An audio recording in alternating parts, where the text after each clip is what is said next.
All in all, it was a huge improvement from the Motel 6 she had just left. "I took this room," Posey said, heading left to 503B. "Hope that's okay. The energy just pulled me here. I haven't scanned the frequencies yet, but it totally feels haunted. Don't you think?" Este said, shifting her weight between her heels. "Can you define haunted?" Mostly, the room felt incredibly pink. Posey had done some serious redecorating because there was no way this much pastel was school-sanctioned. Christmas lights wrapped around 4 posters of the bed frame, and a polka-dot duvet had been tucked around the mattress. Next to a behemoth of a printer that belonged to the last decade, there was a pencil cup stuffed to the brim with gel pens and a teetering stack of scented candles. And that was just the beginning. On the wall, Posey had plastered a mosaic of memories. Photos from Posey's past patterned her room, her arms slung over her friend's shoulders at football games, planting a kiss on someone's suntanned cheek, and dressed up in homecoming garb with flowers dangling off her wrist and a boy off her arm. There were family photos with her squished between her siblings, each of them wearing broad smiles and a face full of freckles. This must have been Posey's first time away from her family, her first time standing on her own legs, her first time alone. Este's chest tightened. She knew alone a little too well. Alone carved out a canyon in her chest, deep grooves of a river run dry. She didn't know how to fill it back up. She wasn't sure she even wanted to, just for it to empty again. Posey waved her arms around the room as if Este should be able to see the obvious paranormal activity happening right in front of her. You know, ghosts, specters, spirits that can't move on. Radcliffe Prep is the nation's 3rd most haunted high school, so I'm not surprised. I swear, I've seen the lights flicker so many times already.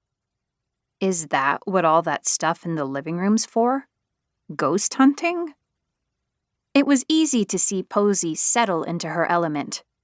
The weight shifted off her shoulders, a light flared behind her eyes, like she'd been waiting for Este to ask. Yep, I spent, all my summer job money on it so that I would be prepared. Este forced a smile. She didn't have the heart to tell her she didn't believe in ghosts. At least, not anymore. She wasn't sure she could survive an entire school year if her roommate hated her for being a skeptic. As far as friends went, Este usually kept a grand total of 0. Unlike the shrine to TJ Maxx Posey had created in 503B, when they got to Este's room, it looked just like the brochures. Designed for substance, not style. Bed, closet, and a small desk situated in the corner. Gauzy sunlight pooled through windows that probably hadn't been dusted since before the turn of the millennium. Radcliffe Preparatory Academy was an exclusive college preparatory school with a curriculum reserved for 11th and 12th graders on an Ivy League track. And now, Este. Excitement flared behind her ribs as she dropped onto the bed. The closest thing to home sweet home she'd had in a long time. She dumped the contents of her backpack onto the mattress, and Posey disappeared into the living room, only to return with one of the devices from the coffee table. This one looked like a Nintendo Switch, but was evidently supposed to be super serious ghost hunting equipment. "What are you doing?" she asked. Were roommates supposed to be this involved? Posey's gadget chirped in response. "It's an EMF reader. I'm checking for electromagnetic frequencies," Posey said, shoving the scanner halfway under Este's bed. "They're the telltale sign of a supernatural presence." "Is it working?"